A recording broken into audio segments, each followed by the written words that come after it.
এই যে ট্রেনটা এখন দেখতে পাচ্ছ, দেখো ইস্ট পাকিস্তান রেলওয়ে। এই ট্রেনটা কিন্তু খুবই স্পেশাল। 1971-এর যুদ্ধের সময় এই ট্রেনটা ভারতীয় সৈন্য দ্বারা বাজেয়াপ্ত করা হয়। এই ট্রেনটা ভারতে আসে। আর ইস্ট পাকিস্তান মানে কিন্তু এখন বর্তমানে বাংলাদেশ।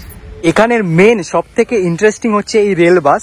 এটা এখন ভারতবর্ষের কিছু কিছু জায়গায় দেখা যায়। দেখতে পাচ্ছ রেল লাইনের ওপরে বাসের মতো দেখতে পাচ্ছ, এটার নাম হচ্ছে রেল বাস। প্রায় বিলুপ্ত, প্রায় দেখাই যায় না। তো এখানে আসলে তোমরা এই মডেলগুলো দেখতে পেয়ে যাবে আর এগুলো সম্পর্কে জানতে পারবে।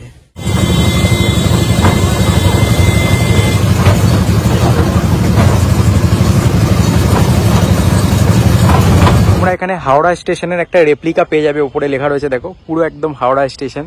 আর সামনে রয়েছে টয় ট্রেন। চলো জিজ্ঞেস করি টয় ট্রেনের প্রাইস কত, ট্রেন কিভাবে চালানো হতো। এখানে আসলে তোমরা বুঝতে পারবে। এই দেখো, এইটা ছিল হচ্ছে স্টিয়ারিং, এইটা দিয়ে ট্রেনটাকে অপারেট করা হতো।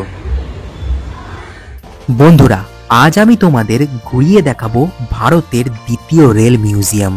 সম্পূর্ণভাবে ভারতীয় রেলওয়ে দ্বারা পরিচালিত এই রেল মিউজিয়াম। তবে এখন বর্তমানে প্রাইভেট সংস্থার অধীনে রয়েছে, তারাই এই রেল মিউজিয়ামের রক্ষণাবেক্ষণ করে।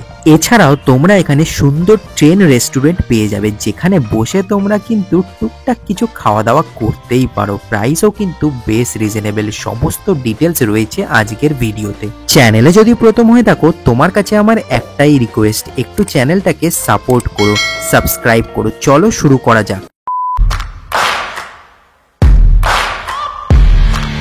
Hello guys, welcome back to another video of Retimoni blogs. Guys, আজকে কোনো ট্রেন জার্নি নয় বা কোথাও বাইরে কোথাও ঘুরতে যাইনি। আজকে কলকাতার মধ্যেই একটা দারুণ ঘোরার জায়গার সন্ধান দিতে তোমাদের কাছে এসেছি।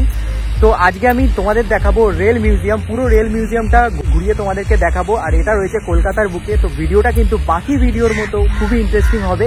তো একটু স্কিপ করো না। যারা প্রথমবার আমাকে দেখছো, বলে রাখি আমি ঋত্বিক, তোমরা দেখছো রেতিমণি ব্লগস। তো আমার আজকের জার্নি শুরু হচ্ছে আমাদের সবার প্রিয় হাওড়া স্টেশন থেকে। হাওড়া স্টেশনের নিউ কমপ্লেক্সের সামনের রাস্তা ধরে 3-4 মিনিট হাঁটলেই তোমরা পৌঁছে যাবে রেল মিউজিয়াম। ওইদিকে হচ্ছে হাওড়া স্টেশন আর এই রাস্তাটা সোজা চলে গেছে হচ্ছে রেল মিউজিয়াম। এই হচ্ছে আমাদের রেল মিউজিয়ামের এন্ট্রি গেট। বড় গেটটা আপাতত বন্ধ রয়েছে, ছোট গেট দিয়ে তাই আমরা প্রবেশ করে গেলাম এই মিউজিয়ামের ভিতর। এখানে টিকিট প্রাইস জন প্রতি মাত্র 30 টাকা। তোমার কাছে যদি ডিএসএলআর ক্যামেরা থাকে, সেই ক্ষেত্রে তোমাকে 100 টাকা এক্সট্রা জমা করতে হবে। এখানে ট্রেনের বিবর্তনের যে ইতিহাস সেটা তোমরা এখানে দেখতে পাবে। দেখো, হল অফ ফেম লেখা রয়েছে। এখানে ট্রেনের নানান ইতিহাস রয়েছে। তো বন্ধুরা, এটা হচ্ছে একটা স্টিম ইঞ্জিন এখানে রাখা রয়েছে। দেখো, অনেক পুরনো স্টিম ইঞ্জিন।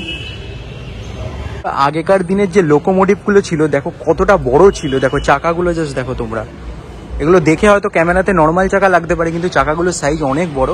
আর এখানে দেখো একটা ডেমো পাইলট রয়েছে। এখানে থাকতো পাইলট, কতটা উঁচু দেখো মাটি থেকে।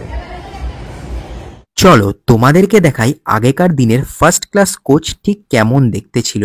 এই যে কামরাটা তোমরা দেখতে পাচ্ছ, এই কামরাটা প্রায় 100 বছরের পুরনো একটা বিলাসবহুল কামরা। দেখে কিন্তু মনেই হচ্ছে না, কারণ এটাকে লিলুয়া ওয়ার্কশপের মাধ্যমে রিফারবিশড করা হয়েছে, তারপরে এখানে রাখা হয়েছে। এছাড়াও এরকম বিভিন্ন আগেকার দিনের কামরার মডেল কিন্তু তোমরা দেখতে পেয়ে যাবে, আর তার সম্পর্কে জানতেও পারবে। এখানে সমস্ত ইনফরমেশন লেখা রয়েছে। এখন যে কোচটা দেখছো সেটা হচ্ছে first class Kanchenjunga deluxe coach, যেটা 1926 থেকে 1996 অবধি পাহাড়ের বুক চিরে চলাচল করেছে। বন্ধুরা, এটা হচ্ছে স্টিম লোকোমোটিভ 798B। এর মধ্যে অনেক কিছু চেঞ্জেস হয়েছে, রং করা হয়েছে, কিন্তু দেখো এই জিনিসগুলো যে দেখতে পাচ্ছি এটাই অনেক। ট্রেন কিভাবে চালানো হতো এখানে আসলে তোমরা বুঝতে পারবে। এই দেখো, এইটা ছিল হচ্ছে স্টিয়ারিং, এইটা দিয়ে ট্রেনটাকে অপারেট করা হতো। বলে রাখি, এই রেল মিউজিয়াম কিন্তু অনেকটা বড় জায়গা নিয়ে তৈরি হয়েছে। এখানে কিন্তু তোমরা বসার জায়গাও পেয়ে যাবে। আর টাইমিং এর কথা যদি বলি, সকাল 10টা থেকে বিকেল 6টা অবধি। 1778 সালের পুরনো, একদম পুরনো মডেলের রোড রোলার দেখতে পেয়ে যাবে। দেখো কুকুর ঘুমাচ্ছে নিচে। আর এই দেখো মডেলটা। এছাড়াও এখানে তোমরা এরকম ছোট ছোট ঘর দেখতে পাবে। এইগুলোতে ভারতীয় রেলে কর্মরত স্টেশন মাস্টার, টিটি, গ্যাংম্যান, লিভারম্যান সবাইকে মডেল আকারে রাখা হয়েছে। এখানে আসলে তোমরা এইগুলো দেখতে পেয়ে যাবে। এখানের মেন সব থেকে ইন্টারেস্টিং হচ্ছে এই রেল বাস। এটা এখন ভারতবর্ষের কিছু কিছু জায়গায় দেখা যায়। দেখতে পাচ্ছ রেল লাইনের ওপরে বাসের মতো দেখতে পাচ্ছ, এটার নাম হচ্ছে রেল বাস। প্রায় বিলুপ্ত, প্রায় দেখাই যায় না।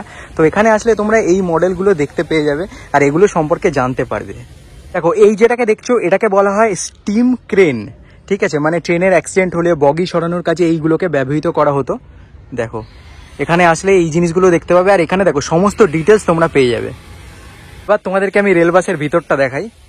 ভিতরে এরা পরিষ্কার করে রাখিনি, অনেক কিছু রয়েছে, কিন্তু ভিতরটা এরকম ছিল। এই দেখো এরকম ভাবে পা দিয়ে, এখানে পা দিয়ে উঠতো, তালা দেওয়া রয়েছে আপাতত।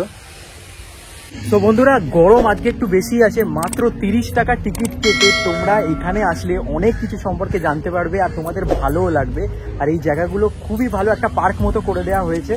তো আশা করি তোমাদের ভিডিওটা ভালো লাগছে, যদি ভালো লাগে তো একটা কমেন্ট করে দিও, আর লাইক শেয়ার আর চ্যানেলটাকে অবশ্যই সাবস্ক্রাইব করো।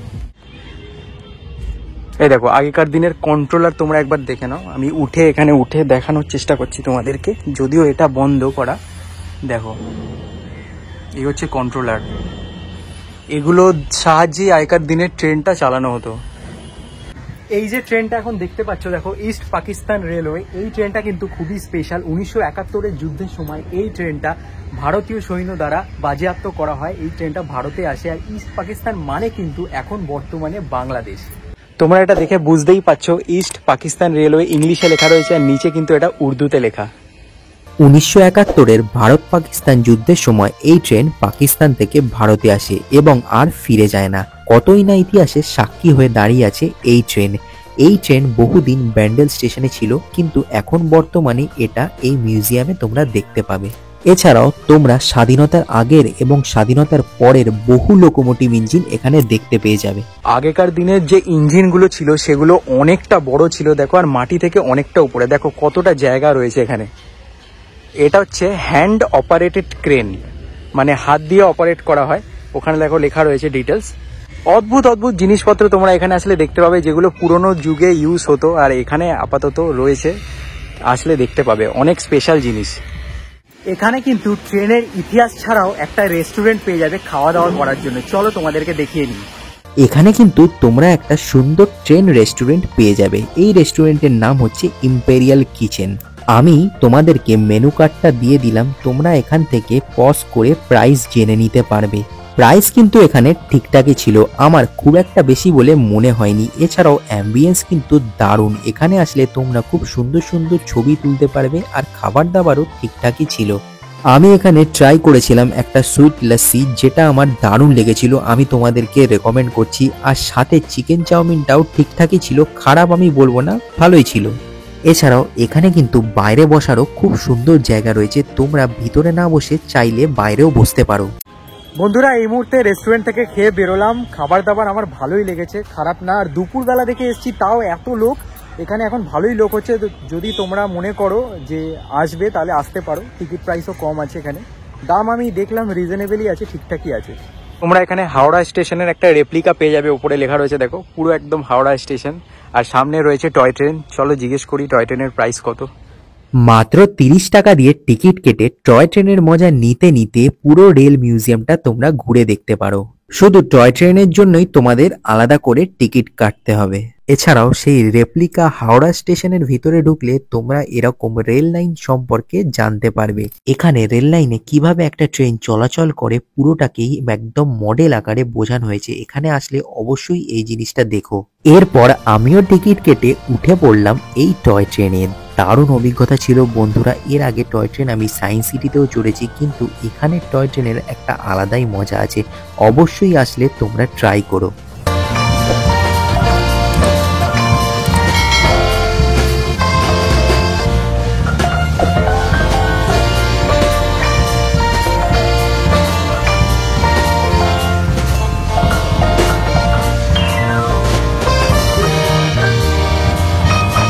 বন্ধুরা তোমাদেরকে পুরো রেল মিউজিয়ামটা ঘুরিয়ে দেখালাম, আশা করছি ভিডিওটা তোমাদের ভালো লেগেছে। যদি ভিডিওটা ভালো লাগে তো চ্যানেলে লাইক শেয়ার সাবস্ক্রাইব করে দিতে হবে, আর একটা মিষ্টি কমেন্ট করে দিও।